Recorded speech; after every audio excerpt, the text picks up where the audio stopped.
Dios y un solo mediador entre Dios y los hombres, Jesucristo, hombre. Yo quiero empezar haciendo una pregunta. A ver, levanta tu mano si eres fan de los superhéroes. Levanta la mano si eres fan de los superhéroes. Va a salir una imagen ahí. ¿Sí? Ya viene el tiempo de la película esta nueva, ¿no? Que va a salir. ¿Ya están listos? Qué bueno que están aguantando más de 3 horas aquí en la iglesia. Ya los apruebo para ir a ver la de los superhéroes. Y creo que la mayoría, y muchas manos levantadas, son fans de los superhéroes. Y la verdad, bueno, antes de continuar, voy a pedir que levanten su mano y me digan el nombre de un superhéroe. A ver, por acá, en medio. ¿Bien? Spider-Man. ¿Quién más? Por allá. ¿Quién? Tú, que tienes el de los lentes. ¿Cuál? Iron Man. Por acá. ¿Quién? Ese que dijo él. No, la verdad, a mí me chocan los superhéroes. Me caen mal los superhéroes, la neta. No, nunca me gustaron mucho. Y es que la verdad, imagínate, piensa en no lo dijeron. Superman. Sus poderes son más rápido que una bala, más poderoso que una locomotora, capaz de saltar altos edificios de un solo salto, ¿no? Pero, o sea, Superman, en serio, me cae mal porque nadie lo conocía cuando era Clark Kent y andaba así. No, nadie sabía que era Superman. Pero se quitaba los lentes.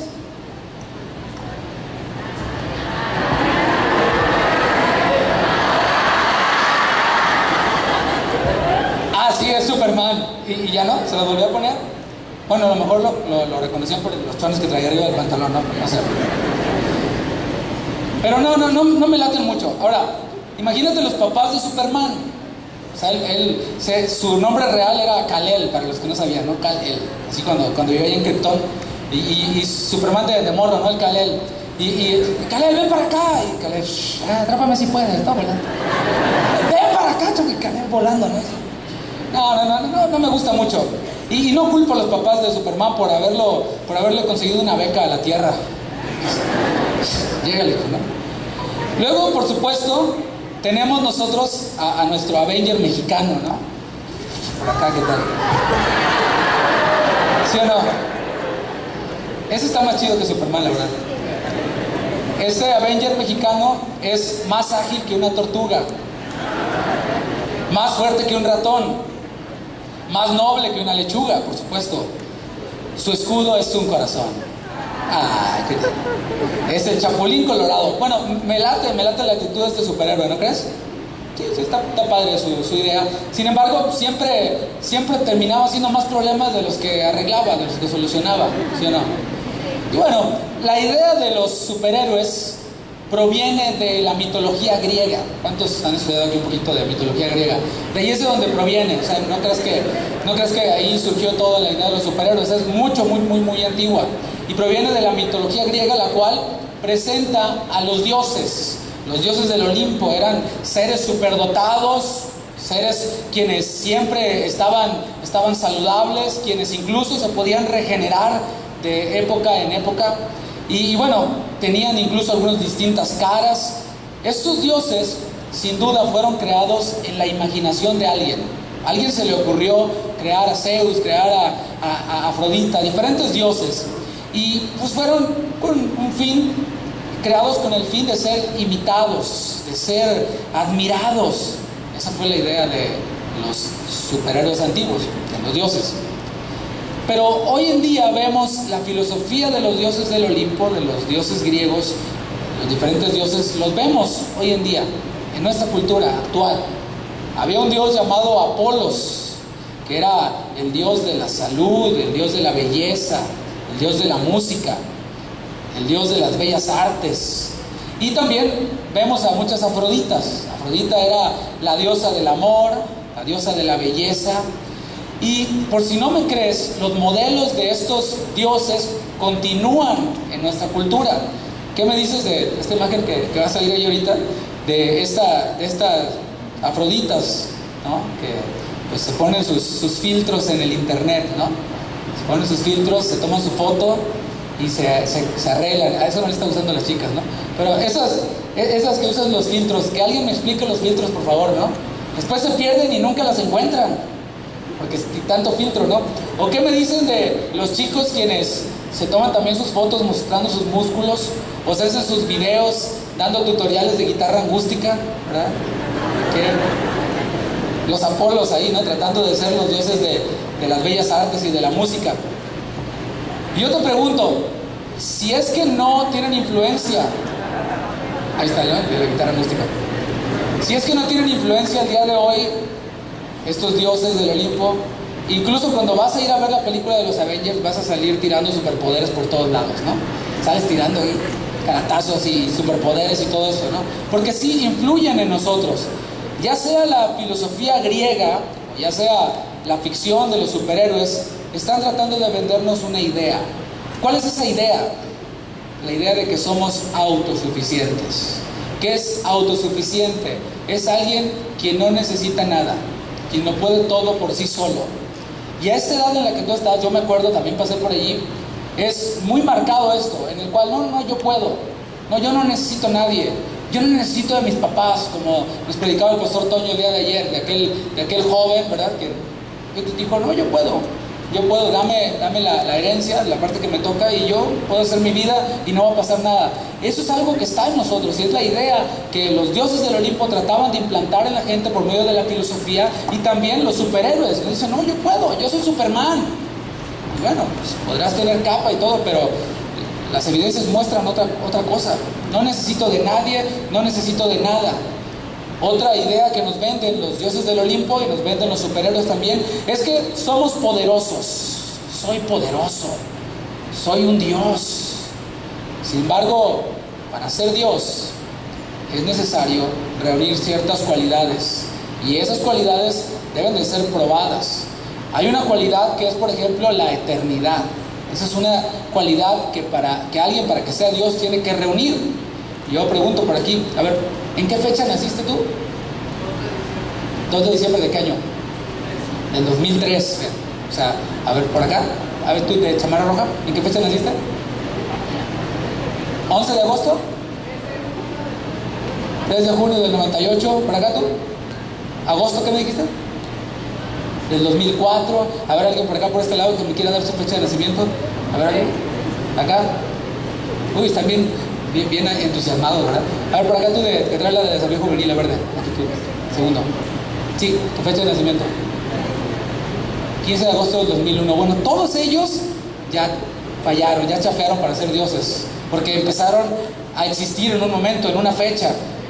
Así que están descalificados, que ya no son eternos. Pero hay otra cualidad que se requiere para ser Dios, y es omnipresencia. Omnipresencia significa estar en todo lugar.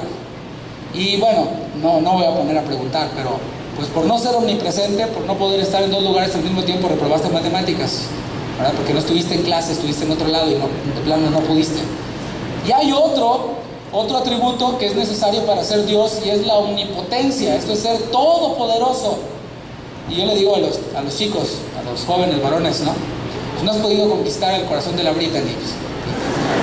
No, definitivamente no eres todopoderoso. Pero ahora, bueno, tengo que ponerme espiritual, soy pastor, ¿no? Hay que poner el filtro pastoral. Te lo voy a decir bíblicamente, Romanos 3:12, y lo leyó Arce. Dice, todos se desviaron, a una se hicieron inútiles. De ahí lo extrajo Paquita, ¿verdad?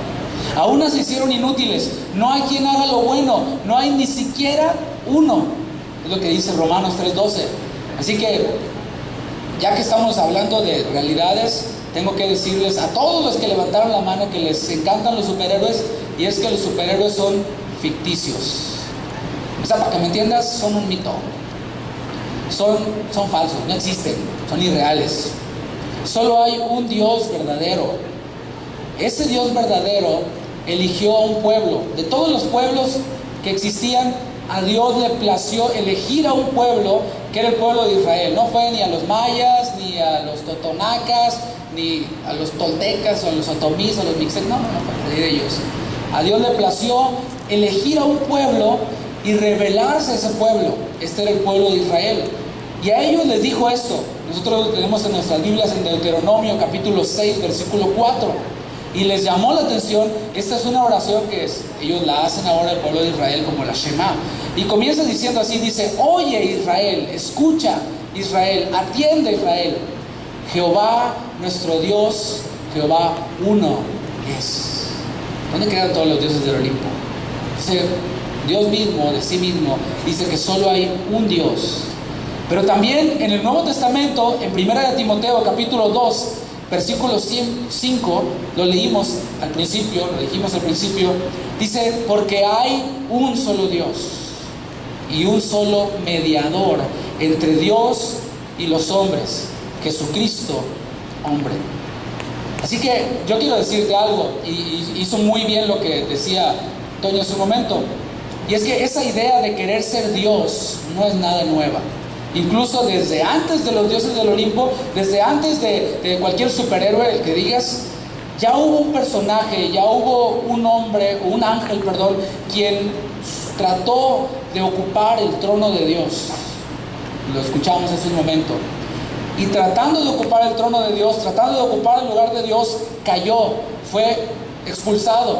Y esto lo vemos en Isaías capítulo 14, versículo 13 y versículo 14. Isaías 14, 13 resalta otras cosas que no vimos hace un momento. Dice: tú que decías en tu corazón, y eso estaba internamente. ¿Te fijas cómo no hace falta estarlo diciendo en la boca, estar diciendo: no, yo soy Dios, yo soy autosuficiente, yo soy lo máximo? No hace falta decirlo, a lo mejor tú no lo dices, pero es algo del corazón, es algo que fluye desde adentro. Y dice: tú que decías en tu corazón, en lo interno de ti, subiré al cielo, en lo alto, junto a las estrellas de Dios, levantaré mi trono, y en el monte del testimonio me sentaré a los lados del norte, sobre las alturas de las nubes subiré y seré semejante al Altísimo. Así que la idea de querer ocupar el trono de Dios, la idea de quitar a Dios y ponerse a sí mismo, no es solamente de los dioses del Olimpo. Fue una idea que ellos se piratearon de este ángel, quien era una estrella de la mañana, como lo vimos hace un momento. Así que los superhéroes se piratearon a los dioses del Olimpo, los dioses del Olimpo se piratearon a este ángel. Y este ángel, como te decía ayer, se ha encargado de plantar esa misma idea, esa idea de ser dioses, esa idea de subir, de ocupar el lugar de Dios, de ser autosuficiente, de ser autónomo. Autónomo es que tiene sus propias reglas y va conectado. Un autosuficiente que no necesita de nada, hace sus propias reglas, pero esas reglas se ajustan, ¿verdad?, de acuerdo a diferentes detalles o puntos, ¿no? Y esta idea que Satanás ha plantado por medio de cualquier tipo de red social, por medio de películas, etcétera, que por cierto la ha estado logrando, es una idea que es pecado. Volvemos a lo mismo. Y Dios da una sentencia por el pecado. Dios no deja el pecado sin castigo. Dice Romanos 6:23, porque la paga del pecado es muerte. Así que esto ya nos deja pensando y dices: bueno, si yo tuviera que pagar ese castigo, esa paga, ¿verdad?, a causa del pecado, pues no tengo chance de seguir viviendo. Es decir, queda saldada, pero no puedo seguir viviendo. ¿Te das cuenta que la idea de querer ser Dios es decir, ser autosuficiente, es una grave ofensa hacia el único Dios verdadero, quien Él mismo dijo: hay uno solo un Dios? Timoteo lo vimos también. Y el tratar de quitar a Dios y ponerse a sí mismo es una ofensa más grave que incluso irte a Los Pinos y decir: a ver, mi querido Andrés Manuel, llégale, hijo, ya llegó aquí tus papas fritas, ¿no? O sea, es mucho más grave que esto que te estoy diciendo. Y a estas alturas, si tú has sido de aquellos quienes dices: no, yo no necesito de nadie, yo soy ley para mí mismo, yo sigo siendo el rey, pero te has dado cuenta, por medio de lo que he dicho hasta ahora y de lo que se ha dicho durante todo el Congreso, de que, ups, soy culpable. ¿Y ahora quién podrá ayudarme? Y te prometo que el Chapulín Colorado no es. Es necesario que alguien te ayude. es necesario que alguien interceda por ti. Y hay un término legal, yo no soy un experto en leyes, yo muy a duras penas toco la guitarra, pero hay un término legal que es conocido como mediación. La mediación es un método para resolver conflictos para no llegar a la instancia judicial. Así que se hace uso de este método, se hace uso de esta parte legal que es la mediación. Dije que es con el fin de resolver conflictos antes de llegar a la instancia judicial. Y desde la antigüedad, Dios ya estaba revelando lo que iba a ocurrir en el futuro. Toño nos habló ampliamente de esto. Dios ya estaba revelando de lo que iba a ocurrir en el futuro. A ese pueblo de Israel del cual yo te hablé hace un momento, mencioné hace un momento, a quien Dios se reveló como el único Dios, por supuesto, les reveló también acerca de un sacrificio, les enseñó acerca de un sacrificio en lo que conocemos como la fiesta de la Pascua. Déjame te cuento así brevemente de qué se trataba esto de la Pascua. El pueblo de Dios salió de Egipto, eran esclavos de Egipto, bajo esa tiranía, eran esclavos, y Dios los rescató, los sacó de allí. Y antes de rescatarlos de allí, Dios envió algunas plagas para hacer entrar en razón a Faraón, o para mostrar la dureza de su corazón. Así que una de esas plagas, que fue la última, Dios iba a pasar matando a todos los primogénitos de Egipto. Y el Señor les dijo: sacrifiquen a un animal, a un cordero sin defecto, y la sangre de ese animal úntenla sobre los marcos de las puertas, y cuando el ángel de Jehová pase matando a todos los primogénitos, cuando vea esa señal de la sangre en las puertas, en los dinteles, en los marcos, va a pasar de largo y no morirá el primogénito de allí. Así que cuando ellos salieron de Egipto, el Señor les mandó que recordaran al pueblo de Israel, les mandó que recordaran ese suceso, ese acontecimiento, y que siempre tuvieran eso, y era algo obligatorio para ellos, y lo sigue siendo hasta ahora para el pueblo de Israel. Pero ¿qué Dios quería enseñar a través de eso? Dios lo que quería era revelarles lo que iba a ocurrir en el futuro, de lo que hemos estado escuchando. Ese mismo cordero que apaciguó la ira de Dios, el castigo de Dios por medio de la sangre, es un cordero que vamos a ver. Pero ese cordero era algo temporal y temporal. ¿Temporal? Era algo temporal, era algo que se tenía que volver a hacer. A causa del pecado también, más adelante ellos tenían que ofrecer sacrificios de animales inocentes tenían que morir. Y esa sangre de los animales inocentes era temporal, cubría y apaciguaba la ira de Dios de forma temporal, y no anulaba la sentencia final de Dios de forma permanente, de forma perpetua. Y aunque la sentencia ya está dictada, lo hemos visto, Dios mismo ofreció a un mediador para que resolviera el problema mortal que hay entre Dios y entre el hombre. A lo mejor tú dices: ups, yo pensaba que todo estaba bien entre Dios y yo no me meto con él. A veces hasta me persino, a veces hasta doy limosnas, a veces así como el joven rico, ¿no? Yo pensé que estaba todo bien. Pues ¿qué crees? No está todo bien. Hay un problema mortal entre Dios y tú si tú no te has arrepentido. O a lo mejor tú dices: yo voy a la iglesia todos los domingos, miércoles, sábados, todas las reuniones. Pero si no has entregado tu vida al Señor, si no te has arrepentido y confiado en Jesús para tus pecados, hay un problema mortal el cual tú estás enfrentando ante Dios. Así que este mediador de quien yo te voy a hablar ahora, quien puede ayudarte, no podía ser cualquiera. No podía ser cualquiera. Tenía que ser perfecto. Por lo tanto, tenía que ser Dios mismo. Porque lo hemos visto, lo leímos, no hay justo ni aun uno. Todos, a causa del pecado en el que nacimos, a causa de Adán, pues hemos nacido en pecado, y cualquiera quien dijera: no, pues yo me ofrezco como sacrificio, no era suficiente, no iba a servir, no iba a funcionar. Quizás hubiera sido un acto bueno, qué bonito, dio su vida por los demás. Dice la palabra que no hay mayor amor que este, que uno dé su vida por sus amigos. Es un amor lindo, pero Dios no dio su vida por sus amigos. Envió a Jesús y dio su vida por sus enemigos, por nosotros. No podía ser cualquiera, tenía que ser perfecto. Por lo tanto, como dije, tenía que ser Dios mismo. Y este mediador entre Dios y los hombres, lo leímos, se llama Jesucristo. Di Jesucristo. Jesús no fue producto de una relación entre un hombre y una mujer. Ya estamos aquí entre gente que tiene un poquito más de entendimiento de las cosas. Ya sabes que no te trajo la cigüeña y todo este tipo de cosas, ¿no? Ya, fíjate, ya te dije que los superhéroes son ficticios. Ya te estoy diciendo ahora que no te trajo la cigüeña. Lamento desilusionarte. Ah, por cierto, Santa Claus no existe. Pues Jesús no nació como producto de la relación entre un hombre y una mujer, como todos nosotros nacimos. Fue producto del Espíritu Santo. El Espíritu Santo, la sombra, cubrió a María y Jesús fue concebido sin pecado. Y por eso te lo digo con toda seguridad, Jesús fue perfecto mientras que estuvo en esta tierra, ha sido perfecto y seguirá siendo perfecto siempre. Solo Él podía ser un mediador seguro, un mediador eficaz, y Él sí posee todas las características para ser Dios. Él sí reúne todos los requisitos para ser Dios, si lo podemos llamar de alguna manera.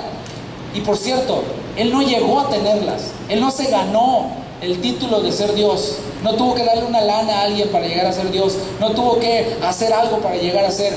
Él es el mismo ayer, hoy y por los siglos. Él no cambia. Estos atributos, estas cualidades de Dios son parte de su esencia. Te digo, por ejemplo, Jesús posee eternidad. ¿Puedes decirlo? Jesús posee eternidad. El apóstol Juan dice en Juan 1:1, en el principio era el verbo, y el verbo era con Dios, y el verbo era Dios. Ese verbo está hablando de Jesús. Él era desde el principio, desde la creación. Todas las cosas por Él fueron hechas, y sin Él nada de lo que existe habría sido hecho. Desde el principio para nosotros, por supuesto, porque Él es eterno. Pero además Jesús es omnipresente. Él sí es omnipresente. Él sí puede estar en todos los lugares. Él mismo prometió y dijo: he aquí, yo estoy con vosotros todos los días hasta el fin del mundo. Todos los días. Y cuando dice vosotros, estaban incluidos sus discípulos, pero estamos incluidos tú y yo, y están incluidos nuestros hijos, si es que los llegamos a tener, ¿verdad? Si es que tú no los tienes, los míos, etc. Por todos. Él es capaz de prometer eso a los que creen. Yo estoy con vosotros todos los días hasta el fin del mundo. Pero además Jesús sí posee omnipotencia. Él sí es todopoderoso. Claro, es todopoderoso porque no solamente Él creó todas las cosas fueron hechas por Él, sino que además Él las sustenta, Él las sostiene. Él hace que la tierra esté girando. Él sí es todopoderoso. Y cuando Él estuvo en esta tierra, en un cuerpo como el nuestro, en esos 33 años de vida y en esos 3 años de ministerio, Jesús, en una ocasión, sus discípulos iban con Él en una barca.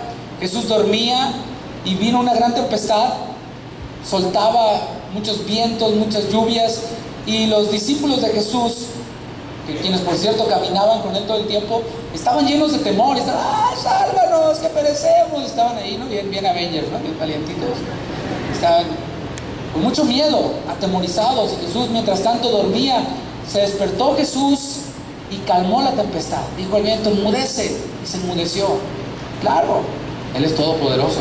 Él creó todas las cosas, y Él puede decirle a los vientos que se calmen y se calman. Puede decir a la lluvia que cese y cesa. Nadie más puede hacerlo. Nadie más lo puede hacer. Esos, por cierto, son solamente unos pocos de los atributos de Jesús que prueban, que demuestran que Él es Dios. Son solamente unos cuantos. Pudiera seguir aquí, pero quiero que te quedes con eso, por lo menos. Que Él es eterno, que Él es omnipresente, está en todos lados, y que Él es todopoderoso. Además, por si fuera poco, existen evidencias arqueológicas, existen evidencias históricas de que Jesús estuvo en esta tierra, de que se hizo hombre y estuvo aquí en esta tierra. No es un personaje ficticio. Nadie puede demostrar que Superman realmente existió. Nadie puede demostrar ese tipo de cosas. Son cosas de la fantasía. Pero sí hay muchas evidencias de que Jesús estuvo en esta tierra, de que se hizo hombre. Es real. Hay evidencias también de que Él fue a la cruz y murió en la cruz por nuestros pecados, para derramando su sangre, y así apaciguar eternamente la ira de Dios. Esto fue hecho una sola vez y para siempre. Una sola vez. Pero además Jesús no solo se hizo hombre, Jesús no solo fue a la cruz por amor a nosotros, derramó su sangre, dijo consumado es, pero además resucitó. Y eso es lo que hace distinto al cristianismo de cualquier otra doctrina, de cualquier otra creencia.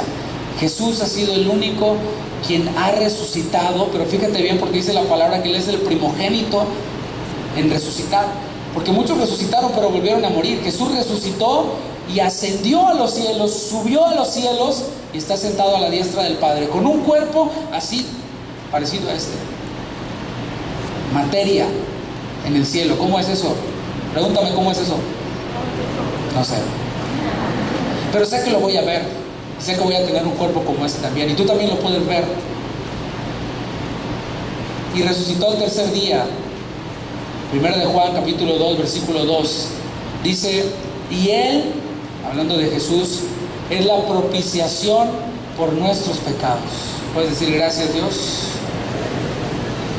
Y no solamente por los nuestros, si es que tú eres creyente, si tú eres un genuino hijo de Dios, no solamente por nuestros pecados, dice, sino también por los de todo el mundo. Por eso te decía ayer que Dios es rico en misericordia, Dios es rico en gracia. A Él no se le gasta, no se le acaba la misericordia, es eterna como Él. Jesús es el Cordero de Dios que quita el pecado. Todos los demás animales cubrían, tapaban el pecado, hacían esto, pero Jesús no cubre el pecado. Él quita, elimina el pecado del mundo, y Él es el mediador que vino a traer paz entre Dios y los hombres por medio de su sangre. Tuvo que morir para poder ser ese mediador entre Dios y los hombres. Y hay algo que me encanta decirlo, y lo digo con mucho denuedo, con mucho valor y con mucha convicción, y es que no existe otro mediador, solo Jesucristo. No existe otro. Quizás tú digas, uy, qué intolerante, whatever. No existe otro mediador. Oye, ¿y Buda? Bien por él, ¿no? Saludos ahí al polvo que queda. Oye, ¿y la Virgen de quién sabe cuál? ¿Y aquel San quién sabe cuál? No existe otro mediador, no existe un corredentor, alguien quien sea junto con Jesús redentor. Jesús no necesita ayuda, Jesús no necesitó absolutamente nada, Él es Dios. No existe otro mediador, solo Jesucristo, y solo Él, y únicamente Él puede ayudarte. Quizás tú te preguntes hasta ahora, bueno, ¿y qué tengo que hacer para recibir la ayuda? Primeramente, reconoce que has estado en el trono de tu vida. Ese sería el primer paso. Reconoce que has estado en el trono de tu vida. Y esto va para aquellos quienes no son creyentes, quienes es primera vez que vienen, quienes es primera vez que están en una iglesia cristiana y que escuchan un mensaje como este, pero también va para muchos quienes se dicen cristianos, quienes dicen, no, pues yo soy cristiano. ¿Y por qué? Porque no soy católico. ¿O por qué eres cristiano? Porque no soy budista, porque no soy mormón, porque no soy testigo de Jehová, etcétera, ¿no? Pero aún para ellos, quienes dicen ser cristianos y no saben realmente por qué, cómo probarlo, cómo respaldarlo, también va para ti. Reconoce que has estado en el trono de tu vida, y la única forma de recibir la ayuda es reconociendo que la necesitas, ¿no crees? Es la única forma de recibir ayuda. Hace algunos años, en la ciudad donde yo vivo, en Houston, Texas, hubo una tormenta terrible, un huracán llamado Harvey, que destruyó nuestra ciudad, la devastó por completo. Nuestra ciudad quedó sumergida bajo el agua. Fue algo terrible. Gracias a Dios en mi casa no pasó nada, no pasó a mayores, pero en muchas partes mucha gente se quedó sin casa, se quedó sin luz, sin comida, sin nada. No importaba que fueras el hombre más rico de Houston, tenías el dinero allí, pero no había tiendas abiertas. Amazon no estaba funcionando, ni Uber Eats, ni nada de esto. Así que podrías tener el dinero y no te servía absolutamente de nada. Literal, hubo personas quienes tuvieron que subir al techo de su casa y estar allí por muchas horas, algunos por días, esperando recibir ayuda porque las aguas no bajaban. Venían helicópteros, bajaban una cuerda y te subían al helicóptero para llevarte a un lugar donde no hubiera inundación. Algunos familiares míos vivieron eso y es terrible. Una familiar mía que tenía una bebé pequeñita. Pero imagínate que tú ves todo inundado, todo devastado, no hay luz, no hay comida, no hay nada, y dices, no, yo no necesito ayuda, aquí yo puedo solo. No pasará mucho tiempo para que te mueras de hambre o para que te enfermes de algo. Para recibir ayuda es necesario reconocer que necesitas ayuda, que necesitamos ayuda. Y este es el primer punto, reconocer que has sido quien ha ocupado el trono que solo a Dios le pertenece en tu vida, que eres quien ha tomado sus propias decisiones, quien ha hecho sus propios planes sin tomar en cuenta a Dios para nada, y esto tiene una aplicación muy práctica. ¿Por qué quieres estudiar lo que quieres estudiar? Porque me late. Bueno, ¿le has preguntado a Dios al respecto? ¿Has considerado a Dios en tus planes? Porque algunos de ustedes están en etapas de toma de decisiones sobre lo que va a marcar el resto de tu vida. ¿Le has preguntado a Dios si esa carrera que tú vas a tomar realmente le va a glorificar a Él? ¿Vas a glorificarle a Él con tu vida si eres cristiano? O quizás ese noviecito que tienes o esa noviecita que tienes, ¿le preguntaste a Dios? O nomás viste, ¿no?, los ojos tapatíos, o nomás viste así el peinado del Brian y dijiste, ate. ¿Le preguntaste a Dios, en serio? ¿O eres de los que dice, no, pues no es cristiano, pero yo lo convierto, yo me lo gano para Cristo y así un alma para Cristo y un cuerpo para mí?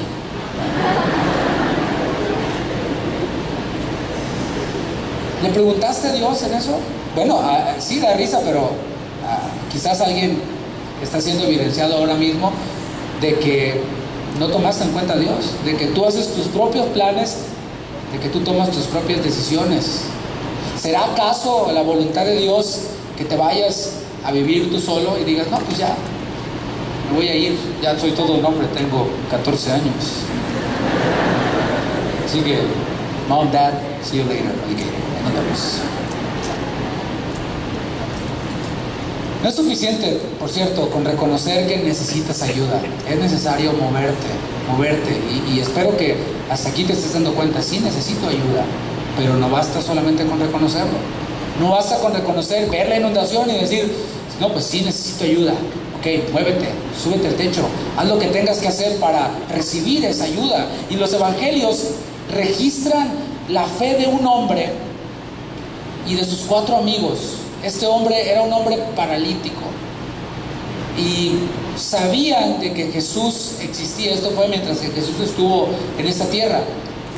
Y estos hombres, o sea, este hombre con sus amigos, accionaron su fe.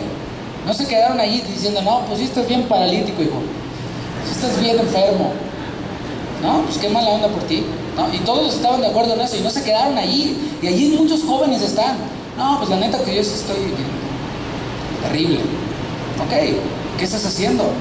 La ayuda está allí disponible. Estos hombres, dice Marcos 2, versículo 3, fíjate lo que dice. Entonces vinieron a él unos trayendo un paralítico que era cargado por 4. O sea, estaba gordito, yo creo, ¿no? Él le llevaban cargado los 4. Y como no podían acercarse a él a causa de la multitud, Jesús enseñaba en una casa y no había cupo, no había lugar, no había por dónde entrar. Dice, como no podían acercarse a él a causa de la multitud, descubrieron el techo de donde estaba. Y haciendo una abertura, bajaron el lecho, o sea, la camilla en que yacía el paralítico. Imagínate esto, Jesús predicando, así como yo estoy enseñando ahorita, el techo, ellos empiezan a hacer un hoyo en el techo porque eran de ramas, ¿verdad? Muchos de ellos. Entonces empezaron a hacer un hoyo en el techo y de repente empieza a bajar el tipo con todo y camilla. ¡Órale, va! Continúa diciendo, versículo 5, al ver Jesús la fe de ellos, dijo al paralítico, hijo, tus pecados te son perdonados. Sí, hay perdón de pecados. Sí hay un milagro que Dios realizó, que Jesús realizó, pero tuvo que haber fe para ver ese milagro, para recibir ese perdón de pecados. Y hermanos, amigos, jóvenes, no fue un héroe. Normalmente se pone a los amigos y al paralítico como el héroe, pero en realidad no. En realidad, como te decía ayer, un héroe no es el que extiende la mano y cuando baja la cuerda del helicóptero de la Guardia Costera, extiende la mano y se trepa. Y no dice, ¡ah, bravo, qué héroe! No, héroes son los de la Guardia Costera. Héroes son los que mandan la ayuda. Y hubo fe en estos hombres. La fe es accionar, fe es moverte, no es nada más creer. Dice la palabra, muchos me dirán en aquel día, Señor, Señor, hicimos esto en tu nombre, hicimos aquello en tu nombre, fui al desafío juvenil. El Señor les dirá, nunca los conocí, apártense de mí, hacedores de maldad. Qué terrible, ¿no? Vivir una vida en vano ir a la iglesia, en vano dar ofrendas, en vano ir a congresos, en vano, si realmente no has tenido fe, la fe para salvación. Jesús vio la fe de ellos, esa fe que no es solamente de labios, que no solamente habla y dice Señor, Señor, Señor, sino una fe que se mueve. Hijo, tus pecados te son perdonados. Y hay otra historia también en los evangelios de un hombre llamado Zaqueo. Eso está en Lucas 19:1. Dice que Jesús había entrado a Jericó, iba pasando por la ciudad y un varón llamado Zaqueo, la Biblia lo describe como un hombre, no era cualquier hombre, era un gran hombre, quien era jefe de los publicanos. Era rico además, pero era chaparrito. O sea que no me agüito, ¿verdad? Era chaparrito, tenía mucho dinero, tenía mucha posición, pero era bajito de estatura. Así que él procuraba ver quién era Jesús. Había un deseo en él de conocer a Jesús. Él reconocía que necesitaba a Jesús. Y otra vez, el mismo obstáculo. Jesús estaba rodeado de grandes multitudes que le seguían. No podía a causa de la multitud, y el evangelio de Lucas me encanta porque él resalta eso, ¿no? Como que le hacía bullying al Señor. Dice, no podía porque era bajito de estatura. Dice, versículo 4, y corriendo delante, ¿te fijas cómo hay una actitud de correr? Una actitud de fe. La vida cristiana no es una vida de así pasiva, así como que pues no sé. ¿Vas a ir al congreso? Pues no sé, ¿verdad? Y está la alabanza y está aquí Charlie saltando, ¿verdad? Hasta yo y todos saltando. Y así como que, ¿verdad? Dice que corrió delante, buscó la manera, y al no ver, yo me imagino a Zaqueo ahí corriendo y yendo por un lado, yendo para el otro, saltando, y no pudo. Así que nos dice la palabra que subió a un árbol sicómoro para verle. Eso es fe. Fe no es bla bla bla bla bla. Fe no es una playera que diga Juan 3:16. Esto es fe. Cuando Jesús llegó a aquel lugar, mirando hacia arriba, le vio. Jesús le vio y le dijo, Zaqueo, date prisa, apúrate, hijo. Desciende porque hoy es necesario que pose yo en tu casa. Y eso mismo te está diciendo Jesús hoy. Es necesario que yo venga a vivir en tu casa, en tu templo, que yo ocupe el trono de tu vida, que yo tome las decisiones en tu vida. Entonces, él descendió a prisa, otra vez moviéndose, de principio a fin, es una vida activa. Entonces, él descendió a prisa y lo recibió gozoso. Al ver esto, todos murmuraban, diciendo que había entrado a posar con un hombre pecador. Y esto nos revela que no siempre le vamos a caer bien a todo el mundo, no siempre va a ser todo de color de rosa. La vida que Jesús te ofrece no es una vida libre de problemas, por cierto. El Señor dijo, en primera instancia les dijo, cuando le preguntaron, ¿dónde moras? Vengan y vean. Después, cuando le seguían y hacía milagros, Jesús se volvía y les decía, hey, el que quiera ser mi discípulo tiene que comer mi sangre, tiene que tomar mi sangre, comer mi carne, tiene que tomar su cruz y seguirme cada día. Dice que muchos de sus discípulos ya no le seguían después. Jesús no te promete una vida de color de rosa aquí en esta tierra. Habrá problemas. Y dijo, en el mundo van a tener aflicción, pero confíen, yo he vencido al mundo. Murmuraban y decían que había entrado a posar con un hombre pecador. A lo mejor te van a decir muchos, ay sí, el Brian ahora sí muy cristianito, ¿no? O sea, así eran los churros que se fumaban, ¿no? Se aventaba todas las botellas de tequila y aquella no, o sea, ya se acostó con toda la escuela, ¿no? Y así van a murmurar, así murmuraban de él.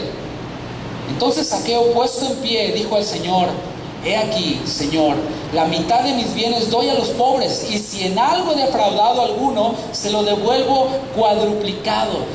A eso se le conoce como frutos de arrepentimiento. Hay que moverse, hay que correr, hay que subirse, hay que hacer lo que sea necesario. Pero también hay que estar dispuestos a pagar las consecuencias de nuestros pecados. Y aquí vemos a un Zaqueo dispuesto a regresar lo que él hubiera defraudado. Jesús le dijo, hoy ha venido la salvación a esta casa, por cuanto él también es hijo de Abraham. Porque el Hijo del Hombre vino a buscar y a salvar lo que se había perdido. Solo hay una forma de recibir la ayuda de Dios, reconociendo, perdido estoy. He ocupado el trono que le pertenece a Dios. He intentado ocupar el trono, el lugar que solamente Dios tiene. He tomado mis propias decisiones. He tratado de engañar a muchos y a lo mejor lo he logrado, pero a Dios no lo puedes engañar. La salvación no es agregar a un Dios más. Eso es lo que ocurre muchas veces. Muchos tienen sus superhéroes, sus dioses, o son dioses ellos mismos, y le dicen, vente Señor, aquí le echamos ganas entre tú y yo, ¿no? Te doy chance. O lo pones ahí entre todos tus demás ídolos. Pero eso no es la salvación. Es destruir a todos los ídolos, destruirlos a todos, para que Jesús reine, para que Jesús sea el rey. Así que es necesario pararte del trono de tu vida, cedérselo a Jesús y disfrutar del perdón de sus pecados. Te invito a que te pongas de pie.